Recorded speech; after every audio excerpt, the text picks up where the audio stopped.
Good morning students. Online classes में आपका स्वागत है।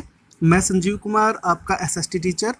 आज हम चर्चा करेंगे राजनीतिक विज्ञान के अध्याय 1 अर्थात सिविक्स के चैप्टर 1 के बारे में, जिसका नाम है सत्ता की साझेदारी। चैप्टर शुरू करने से पहले हम दो देशों की कहानी को जानेंगे और यह जानने का प्रयास करेंगे कि लोकतंत्र में सत्ता की साझेदारी क्या है और यह क्यों आवश्यक है। तो शुरू करते हैं। सबसे पहले हम बेल्जियम और श्रीलंका के जातीय बनावट और संरचना के बारे में पढ़ेंगे। सबसे पहले पढ़ेंगे हम बेल्जियम के बारे में। तो बेल्जियम की स्थिति देख लेते हैं। ये भारत से पूर्व की ओर है। बेल्जियम एक छोटा सा देश है जिसके एक तरफ प्रशांत महासागर है तथा तीन ओर ये स्थल मार्ग है, जो कि एक तरफ नीदरलैंड, जर्मनी और तीसरा हिस्सा फ्रांस से लगता है। अगर क्षेत्रफल की बात करें तो यह हमारे राज्य से भी छोटा एक राज्य है। इसकी आबादी 1 करोड़ से थोड़ी अधिक है, यानी हरियाणा की आबादी से करीब आधी। इस छोटे से देश के समाज की जातीय बनावट बहुत ही जटिल है। आइए देख लेते हैं। ये जो आप येलो कलर देख रहे हैं, ये इसका उत्तरी भाग है तथा जो रेड कलर में है इसका दक्षिणी भाग है। इसके उत्तरी भाग में डच भाषा बोलने वाले लोग रहते हैं, जिसको फ्लेमिश, इस इलाके को फ्लेमिश के नाम से जाना जाता है। डच भाषा बोलने वाले लोगों की संख्या 59% है। तो वहीं दूसरी ओर फ्रेंच भाषा बोलने वाले लोग रहते हैं, जिनकी संख्या 40% है तथा इस इलाके को वेलोनिया के नाम से जाना जाता है। वहीं 1% इसमें जर्मन भाषा बोलने वाले लोग रहते हैं। वहीं इस छोटे से देश की राजधानी है ब्रुसेल्स। ब्रुसेल्स में भी बड़ी पेचीदा किस्म की जनसंख्या है। ब्रुसेल्स में भी 80% लोग फ्रेंच भाषा बोलते हैं, जबकि 20% लोग डच भाषा बोलते हैं। बेल्जियम में जो फ्रेंच भाषा बोलने वाले लोग थे, उनकी संख्या केवल 40% थी, परंतु ये फ्रेंच भाषा बोलने वाले लोग ज़्यादा समृद्ध और ताकतवर लोग थे।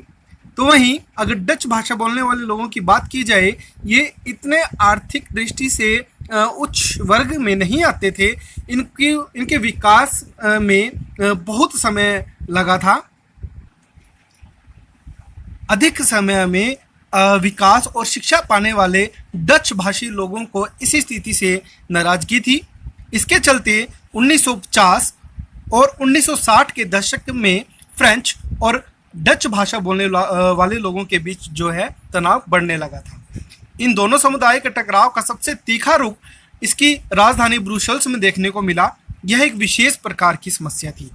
डच बोलने वाले लोग संख्या के हिसाब से अपेक्षाकृत ज़्यादा थे, लेकिन धन और समृद्धि के मामले में ये बहुत कमज़ोर थे। देखो, जो कि फ्लेमिश इलाका था, इसमें डच बोलने वाले लोगों की संख्या हालांकि ज़्यादा थी, परंतु इनके पास ना तो इतने अधिकार थे और ना ही इतनी शक्ति थी जितने की कम संख्या होते हुए भी फ्रेंच भाषा बोलने वाले लोगों के पास थी। यही कारण था ब्रुसेल्स में इसकी नाराज़गी जो थी बहुत ज़्यादा देखने को मिली थी। पूरे बेल्जियम में लोग जो है तनावपूर्ण दृष्टि से जीवन व्यतीत कर रहे थे। इसलिए बेल्जियम में एक नई नीति को अपनाया गया था, जिसे बेल्जियम की साझेदारी के नाम से जाना जाता है। बेल्जियम के जो नेता थे, उन्होंने मान लिया था, स्वीकार कर लिया था कि वहाँ पर क्षेत्रीय बहुत सारे अंतर हैं और वहाँ के अलग अलग क्षेत्रों में अलग अलग तरह की संस्कृतियाँ हैं, जो कि सांस्कृतिक विविधता पाई जाती है।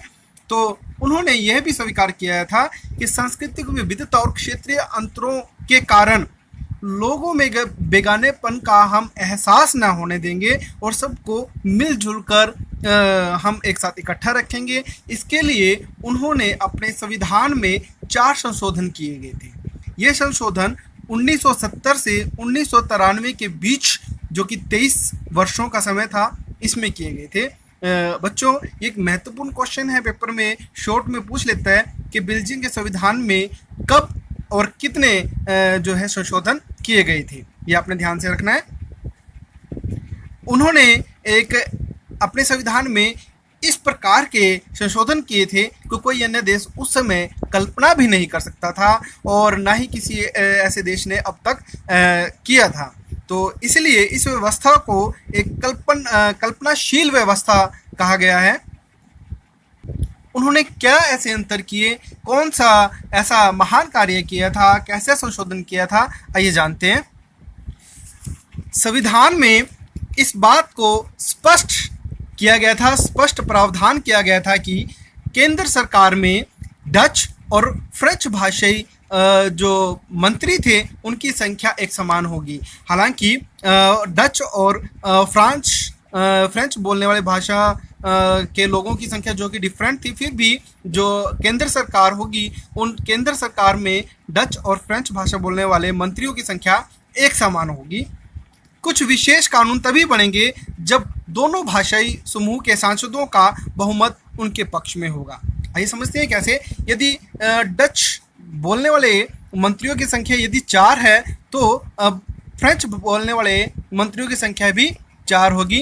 यदि संसद में 8 समूहों का यदि मंत्रिपरिषद है तो किसी भी कानून को पास करने के लिए दोनों भाषा के समूह के लोगों की बहुमत की जरूरत होगी। अर्थात यदि किसी कानून को पास किया जाए तो उसमें पहले समूह से भी 3 लोग और दूसरे समूह से 3 या 4 लोग सहमत होंगे, तभी वह कानून बन पाएगा।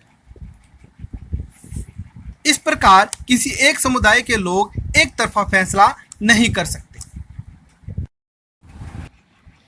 केंद्र सरकार की अनेक शक्तियों को देश के दोनों क्षेत्रीय सरकारों को एक बराबर हिस्सों में दे दिया गया था, यानी राज्य सरकारें अब केंद्र सरकार के अधीन नहीं थी। इससे पहले राज्य सरकारों को केंद्र सरकार के अधीन रह करके कार्य करना पड़ता था।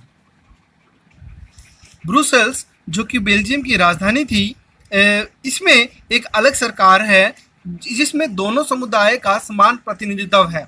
जैसे हमने पहले ही पढ़ा था कि डच और फ्रेंच भाषा बोलने वाले समान मंत्री परिषद इस ब्रुसेल्स की सरकार में शामिल थे। फ्रेंच भाषी लोगों ने ब्रुसेल्स में समान प्रतिनिधित्व के इस प्रस्ताव को स्वीकार किया क्योंकि डच भाषी लोगों ने केंद्र सरकार में बराबरी का प्रतिनिधित्व स्वीकार किया था। दोनों एक दूसरे की बात से सहमत हो गए थे। केंद्र और राज्य सरकारों के अलावा यहाँ एक तीसरे स्तर की सरकार भी काम करती थी, यानी जिसका नाम था सामुदायिक सरकार। इस सरकार का चुनाव एक ही भाषा बोलने वाले लोग करते थे।